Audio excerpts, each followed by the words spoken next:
Good morning, everybody. Good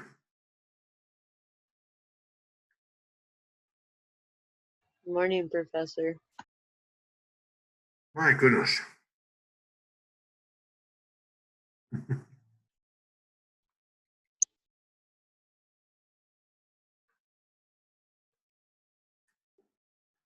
One second here.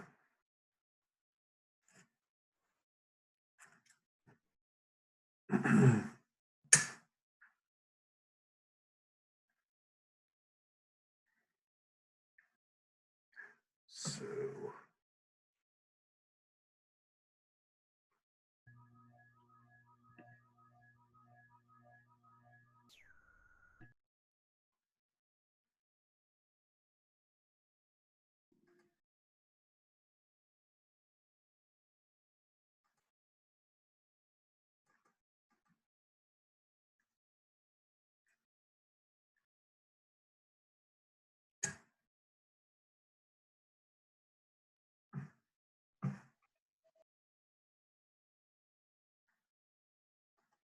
see here.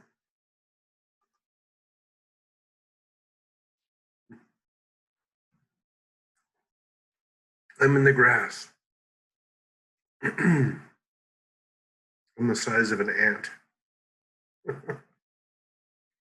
So, who can remember whether on last Thursday how far we got? Did we get through? Did we start the quality assurance? This is kind of where I have us dropping off, but I'm afraid that I might be repeating some things.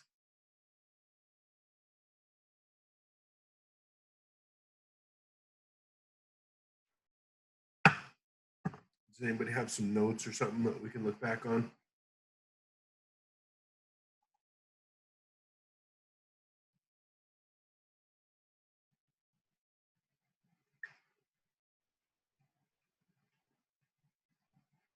Alex?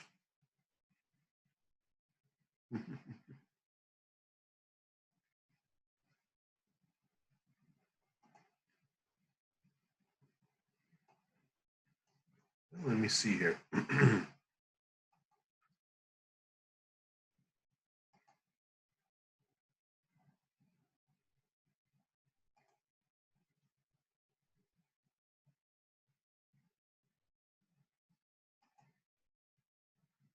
Last time I was talking about least squares. So this is like Linear calibration.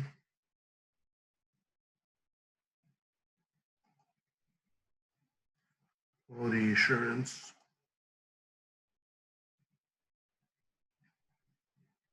Get the data right, keep the data right. Okay, yeah, that's pretty much where I left off. Okay. It's kind of strange because I know I marked up the notes a little bit. I turned them red and things, but now all the red's gone. So I think I must not have saved them. Anywho, so the quality assurance part, it's not so much about, it's not necessarily about making things, you know. I just think that quality assurance was about, manufacturing or whatever, but in our case, it's about when you make a measurement or you make a series of measurements, you're trying to answer a question. And I basically had zero training with this as an undergraduate, as a graduate student. We were doing our research. We never thought about, if you undertake a process to learn about to learn something about a system, you have to write these things down. So, for example, let's see if I can turn on my camera here.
So as an example of like use objectives, I have a research project where we're making these metal organic precursors for metal deposition. And so at one point in time, we said, well, let's do some ICP, some inductively coupled plasma.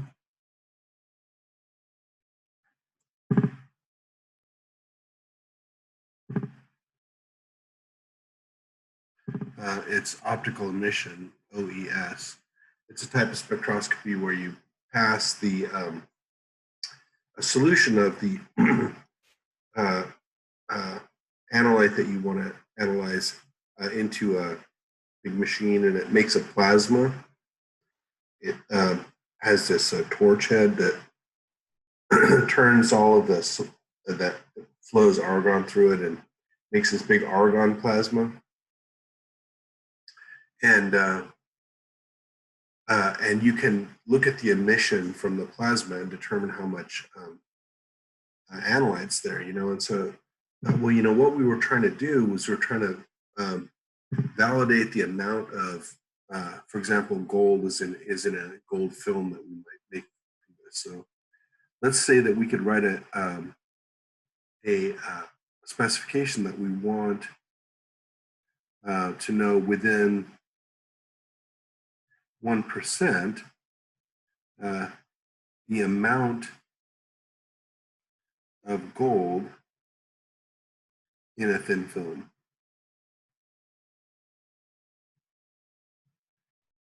You know, and that's a use specification that can come up, you know. So and then we might say, well, you know, what concentration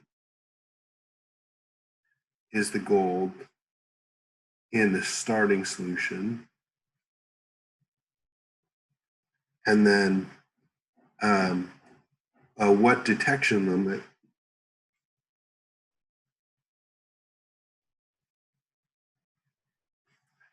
does the ICP have? And you can think about these questions and begin to get a picture of how you're going to have to do the analysis. You know, how much to dilute, things of that nature. And let's just see what that would look like here. So the use objectives are that we want this, we want a gold analysis that will tell us within 1% the amount of gold in a film, you know. And then we have to, you know, we chose the method. Now we have to choose how we're going to sample, right? And so the sampling, it turns out, is tricky because we have a volatile solution, right? And it has some components in it that will evaporate fairly quickly. Not the gold, but other parts of that solution will evaporate. And so we're probably going to have to weigh we can call it the ink, in a vial with a septum cap.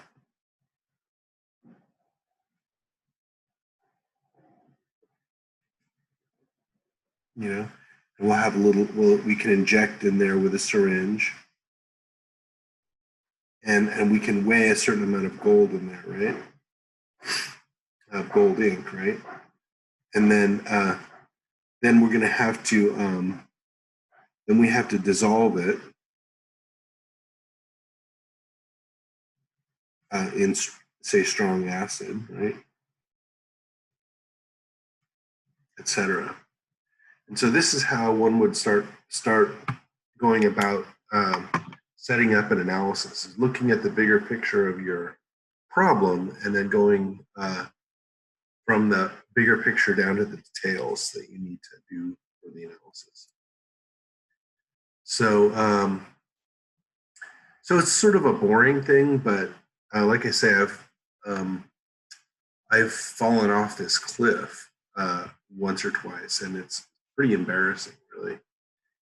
You know, I was supposed to be a big shot analytical chemist or whatever, and I started a project with a company around here, and you know, I talked it out with another analytical chemist, actually an expert in this area, you know, and we got going, but he got busy and his group was busy and everything, and we got things a little bit late, and we just hadn't done this, and our analysis was completely crap, you know, basically wasted a summer's worth of effort. So it's important to do this. So so use objectives, you know, keep in mind the raw data, the measurements, the treated data, just the concentrations, right?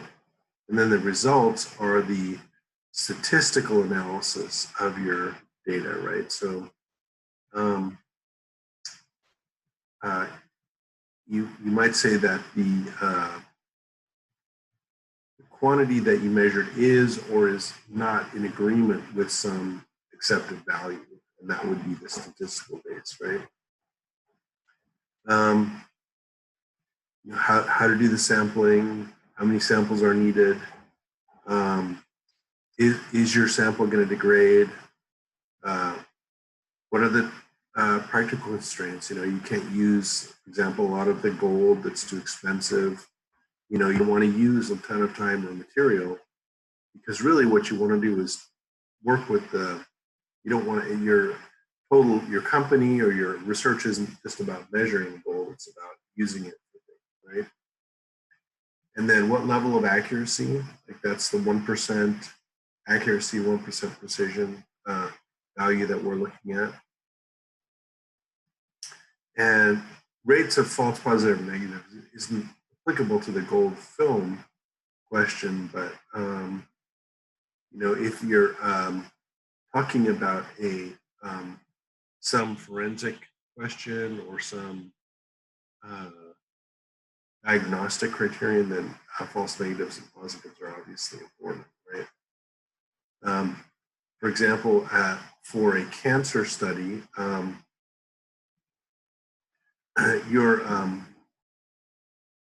you can have basically 4 categories, because you've got the identification of the disease, and then you've got the disease, right?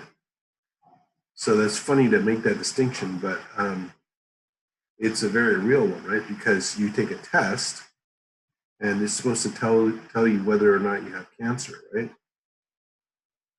And in this process, there can be a false positive and a false negative, right? So in this example, Harris found a study where in about 1 million cases, 988,000 were healthy and correctly identified. So, but 10,000 people in this study were falsely identified as having cancer when they didn't, right? So this means basically here, this 10,000, this 2,000 means that if you get a positive outcome on this test, it means you have roughly a 1 in 5 chance of having cancer, right? Because most of the positives are false. And this is a false positive rate of 1 in 1,000. So I'm sorry, this is Yeah, it's about close to 1 in 100, right? And then people with cancer identified as healthy, this is a false negative, right?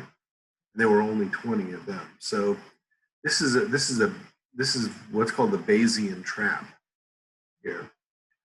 Specifically in this region here, is the false positive rate is very high if the overall population is very healthy. So you got to be careful when you if you ever take diagnostics. It happened to my wife when she went to the doctor and he said, "Oh my gosh, we have to give you a breast cancer exam because I'm concerned about this and you could have breast cancer." And we were freaked out. It's, geez, I don't know what's going on, but it was just, it was even worse than this, that it was just a possibility, right? But so many more people are healthy, then it's like, oh gosh. So anyway, so here now we're getting down into the more Chem 55-ish details here. The selectivity of your method, right? So now we're talking about the method. And we don't know a whole lot of methods yet, but when you consider a method, you have to consider the selectivity, right? The selectivity is the ability to distinguish analyte from other species in the sample, like other interference, right? So if you're trying to measure gold, let's say if you have palladium or you have rhodium or some other metal in there that could possibly react with the same things that gold do, then you have to consider that carefully. And if there's any question, you need to make alternative measurements to back up your measurement, right? Sensitivity is the ability of your method, right? These are properties of a method to respond to the analyte, right? So this is basically all encapsulated in the slope of the calibration curve, right? And hopefully it's not such a noise. It could be have a good high slope and be very noisy, but so it does have to do with noise. But let's just say for the time being that sensitivity is about the slope, and selectivity is about interference, right? So now,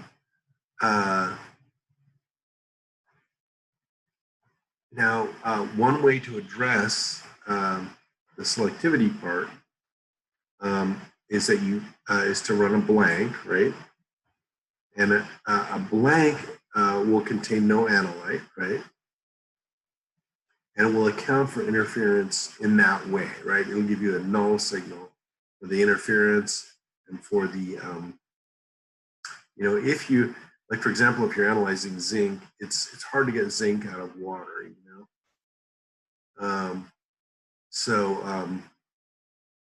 you may find a trace of zinc in the blanks, right? And it's easy to find zinc, right? You can get it very sensitively, but so hopefully you're looking for parts per million and not parts per billion, right?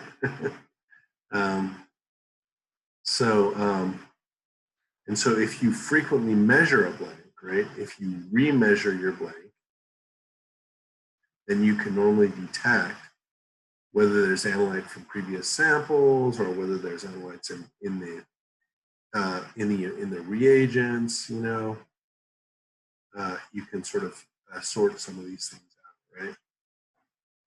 So another type of blank that you can use is called a method blank. I love method blanks.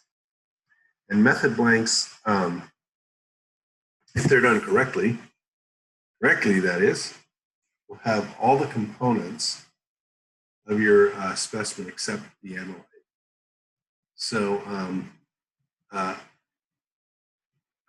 and what by me except analyte, like except for the analyte from the specimen, you know.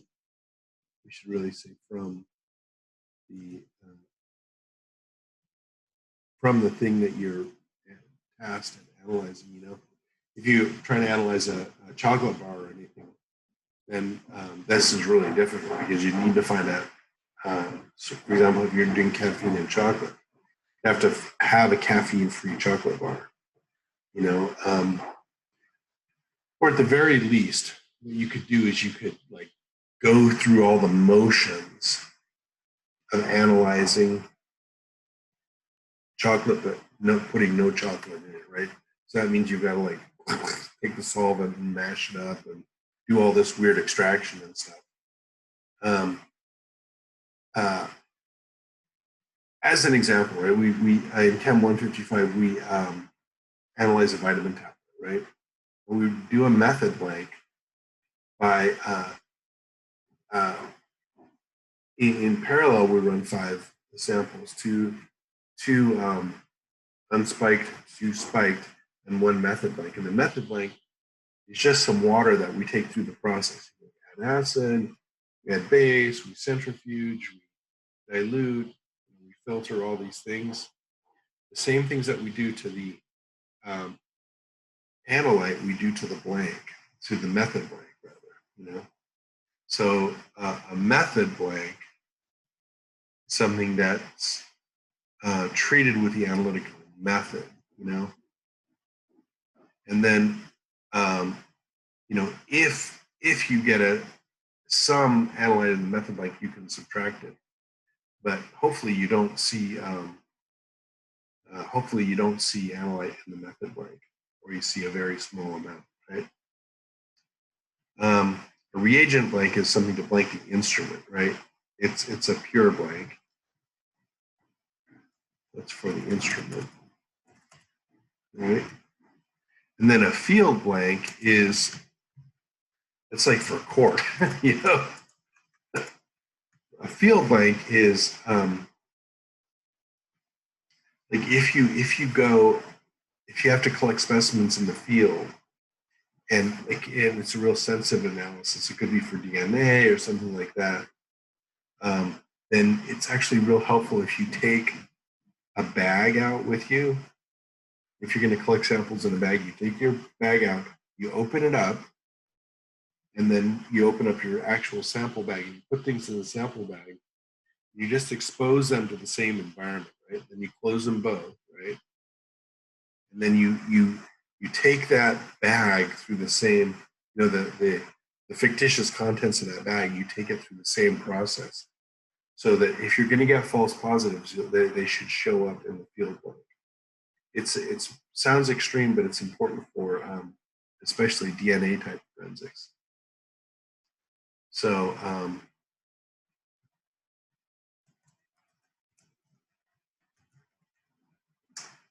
because DNA can be detected extremely sensitively, right?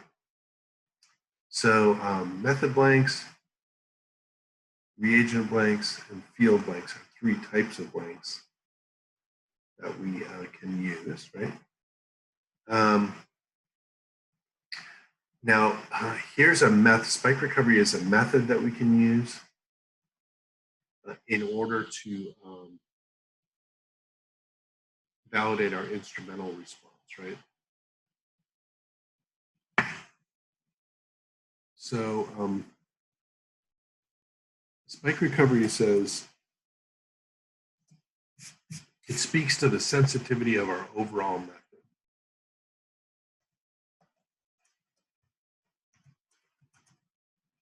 Right?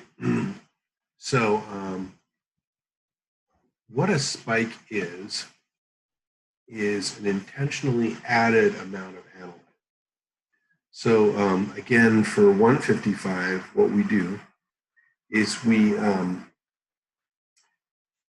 when we analyze a vitamin tablet, right, we're analyzing iron, zinc, chromium, nickel, things like that in this vitamin tablet. And what we do is we add to these 5 samples, we have 2 unspiked tablets and 2 tablets to which we add we approximately double the amount of iron, nickel, chrome, and zinc in there, right? So we have pipettes and we pipette in some standard in each case. And what we're looking for is increases in the signal for those elements, right? And we're looking for the percentage of the spike that we can recover after the whole process, right? So we have 2 samples to know the average amount of analyte and 2 samples to know the amount of spike recovery. So one of the beauties of spike recovery is that you can know the number of milligrams that you had at the beginning, right? You have this whole process. You've got to digest, you've got to filter, you've got to digest, sample, centrifuge, filter, analyze, etc. And through this whole process, if you put in 5 milligrams, you want to know that you get 5 milligrams back out. And spike recovery is a way to know that, right? And so it's a very important trick. You can spike or fortify a blank or a sample, and this it basically validates the method.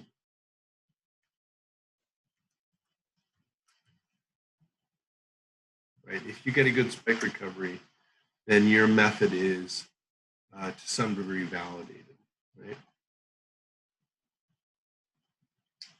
So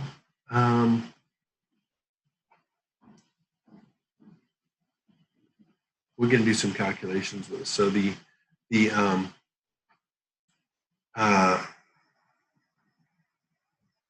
so there's basically 3 measurements in a spike recovery, right? There's the amount that you added to your spike, and that can be expressed as a concentration. There's the amount that was already there, and there's the amount that you actually added. There's the amount that you added. So this is the measured. This is measured, and this is the amount that you added from the standard, right? So it's, how can I clarify this? So this is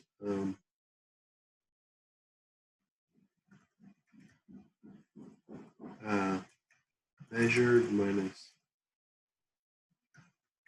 measured over standard, right?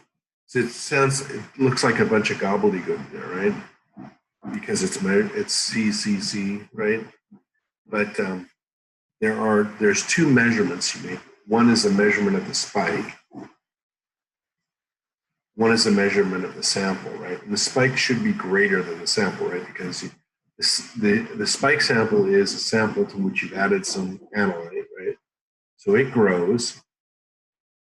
And then the unspiked sample is the baseline for that, right? So this numerator here should equal the denominator, right? The amount you added should equal the spike minus the unspiked, right? So if that's true, then this will be 1. This quotient will be 1, right? And you'll get 100% recovery. But that's not always how it happens. So in this case, let's do this problem here. An unknown was found that contained 10 micrograms per liter.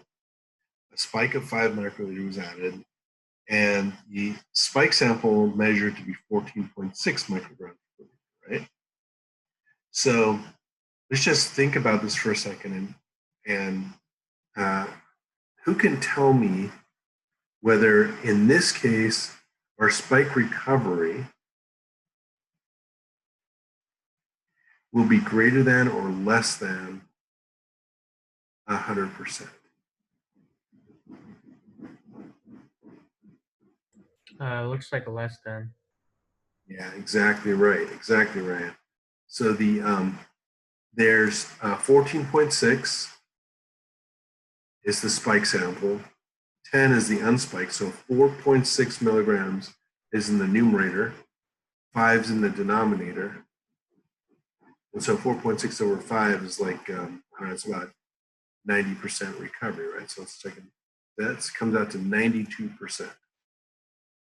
So, and this is one of the criterion that you have to have for your measurement, right? You have to have within a certain range of percent recovery for a spike. And that's an important part of, is your measurement valid? Is your measurement accurate or true, right? So let's do this one now.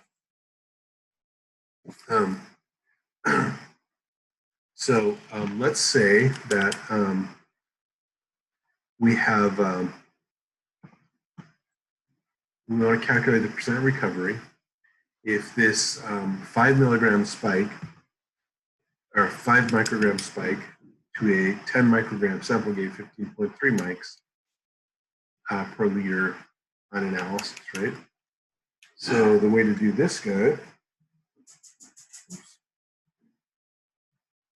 is you'd say 15.3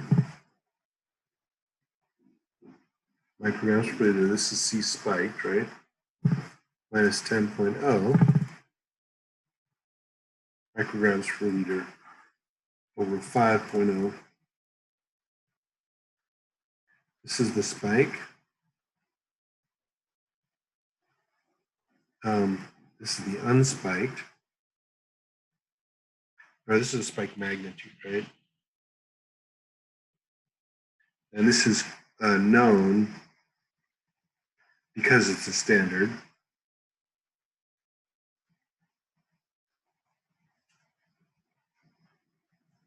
Right?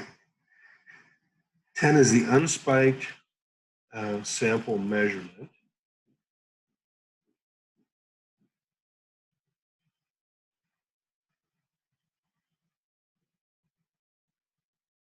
And 15.3 is the spiked sample measurement.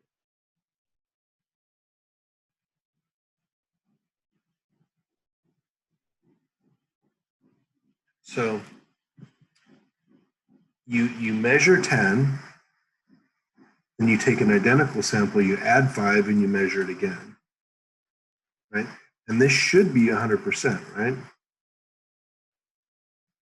But it's going to be a little more than 100, right? 106%. 106%? Excellent. Yes. 106%.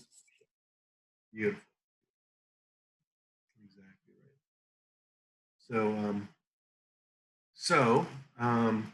It's a funny thing to do, right? Because sorry, I'll leave that for just a sec. So there's because you basically you just make two measurements, one of the unspiked sample and one of the spike sample, and you know what the magnitude of the spike is, right?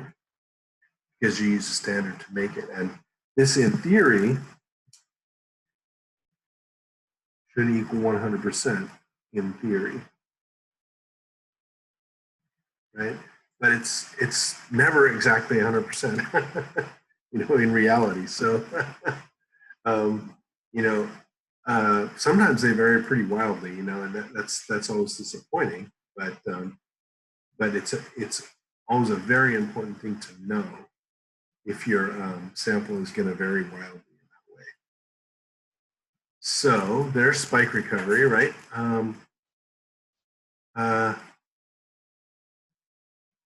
Okay, so this is for calibration checks, right? If you have to measure, like, sometimes you measure like 100 samples or something, right? And what will happen is that if you're wanting, anywhere near precise answers, right, then you have to account for method drift, right? So that is that, like, when you run the standards, you get this instrument response for every standard, right? It could be absorbance, it could be emission, it could be, pH measurement, whatever it is. You run the standards and you get, hopefully, this linear response, right? you record all those values, right? Then you measure sample, right? Sample, right? But it's real important to go back and measure standards periodically, right? Maybe you measure 5 standards, 5 samples, but then you got to go back and you measure at least 3 standards again, right? And maybe 2 or 3 standards again to know that your standard response is coming back to where it was supposed to be, right? And these are called quality control samples, right? Well, there's really 2 kinds. There's calibration check solutions, right? And these ideally are independent from the ones that use the calibration curve, but they have a known concentration. Then you can use unknowns, right? And these are blind, right? And then, so there's, there's different ways to do this. I'm actually more of a big favor of the calibration check method, right? So you kind of know what's supposed to happen while you're doing the analysis. So you know that it's, when it gets off the rails, you don't just continue going, right? But to deal with, more than say 5 samples, so you need to check your calibration for drift, right?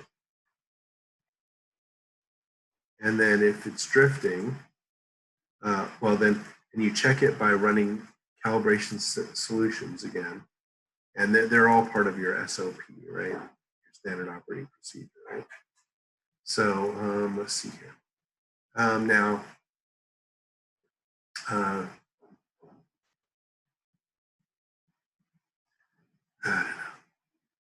this is what we're doing. You're assessing it all the way, right? You're collecting data to show that this is, your spikes and your quality control standards and your blinds validation standards, whatnot. So you kind of run a number of things to test the expectation that your calibration is still linear, right? And then you document the whole thing, right? And this is how you validate a method, right? It's fit for purpose or validated, right? Now, control charts, I think we can probably basically skip for this class. It's if you have a process and you run a control periodically, you can and its exact concentration or its mean value. You can add a 2 and a 3 sigma criterion where if a given measurement falls outside of the 2 criterion, that's or 2 or 3 sigma criterion, then that's a clear indication that something is going wrong, right? So you might need to rerun a calibration at that point, that type of thing. All right, so lots of standards, lots of people are looking, I don't care about these really, but just so you know, right? And then, so method validation, we're just going to keep hammering on the validation point here.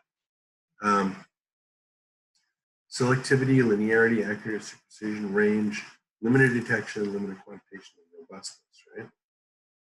So selectivity is if your method can distinguish between the analyte and everything else in the sample, right? So analyte versus everything else, right? And so in this example, we've got a chromatogram, right? A chromatogram plots signal versus time, and different components elute or they come out of the chromatogram at different times. And if your method is selective, and your analyte comes out at a unique time and without interference, right? And that is a specific method, right? And the same can be true for spectroscopy.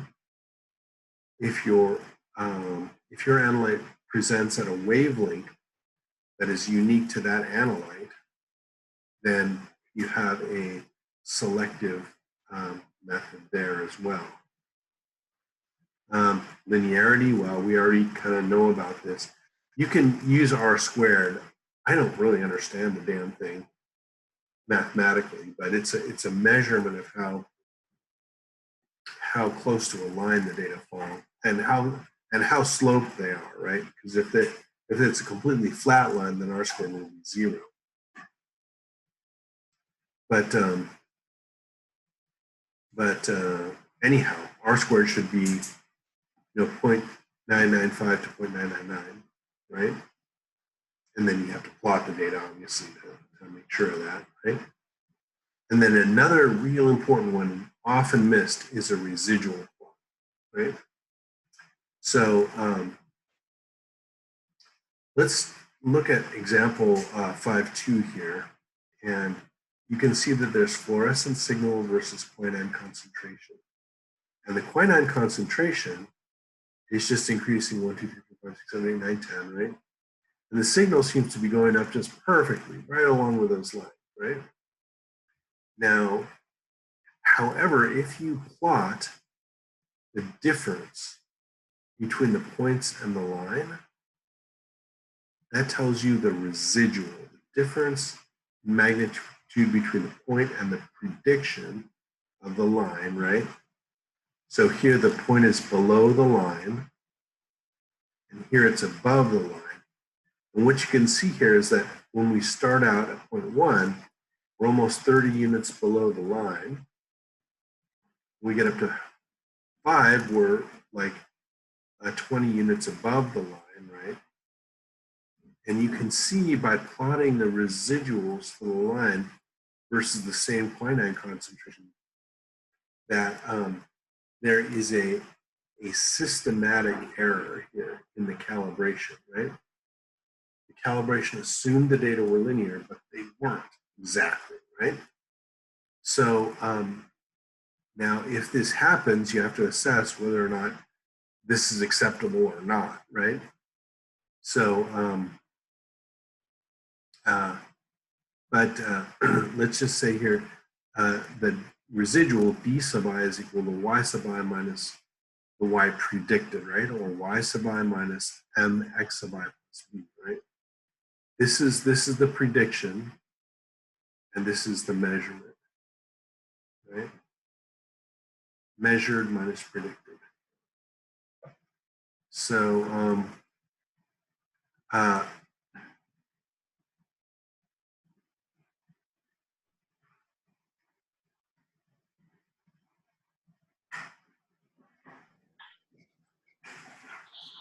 so you can do this measurement, right? And then you can say, well, are the data linear? And they are more or less, but when you plot the residuals, you see that there's this nonlinearity component. And if that nonlinearity is greater than 2%, then you can say, well, no, there's curvature, and that's not good. And so we should treat this as such, right? And so in that case, you can fit the calibration data to a quadratic, right? That's just, I mean, it's not always appropriate to use a quadratic, but in this case, if you've got low, high, low in the residuals, you can add a quadratic component. And that would make sense to sort of match that systematic curvature, right? So,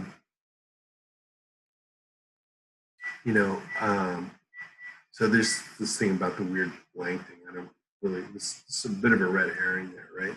But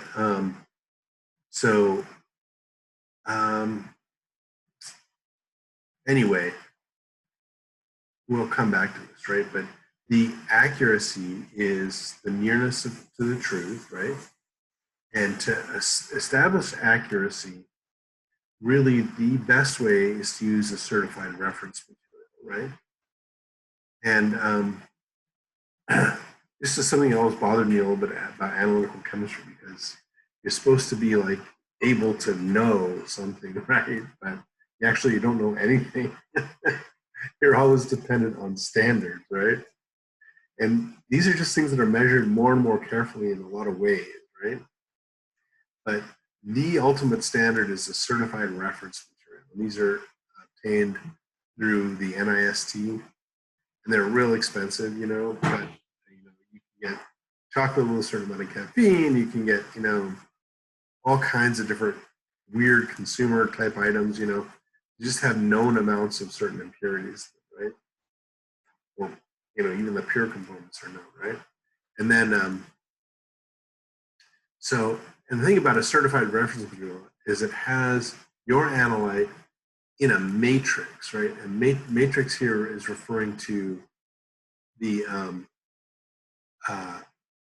everything in that sample other than the unknown, right? So it's like if you're looking at hypochlorite, the matrix is the water and the other soaps and other things in the bleach, right? But your analyte is the bleach, right? So so a certified reference material will have a known amount of analyte, and it'll be in a matrix that matches that of your sample that you're going to use. So they're expensive. They're the best we can do. You know that. So now you can also compare. You can analyze the certified reference material. That's a gold standard, right? You can compare results from two or more different analytical. And obviously they should agree, but they won't exactly. They'll never agree exactly. You just compare them and see how close they are, right? And then, oops. Sorry. And then you can do a spike recovery, right? You can look at a spiked one, right? Different methods is a way to do it, right? Look at spike recovery. Then you can also do the method of standard additions, which is basically everything gets spiked, and we can go through how that works, right? These are all different ways to determine how accurate your method is, right?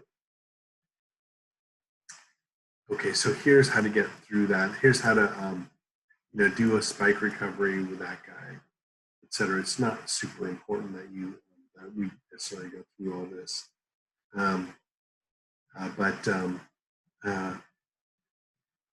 then we have different types of precision, right? And anyhow, so let's leave it here. But so we'll leave out here foil 33, and then hopefully next time we can get through this chapter, right? Holy crap. We may have to chop some of these guys out. This is crazy. But hopefully we can get through most of these foils for next time. And then the homework is due, I think, Friday night. And I'll give a double check on that. All right, and if it's not, I will make the homework due Friday night. So it's after all this nonsense is done in lecture. Okie dokie, guys. Are we cooked for today? I'm so sorry. It's super, super boring right now. I promise there'll be more problem solving as we get done with this chapter. All righty. Excellent. Thank you, guys. Thank you, Dr. Terrell. Have a good one. You too, guys. Thank you very, very much.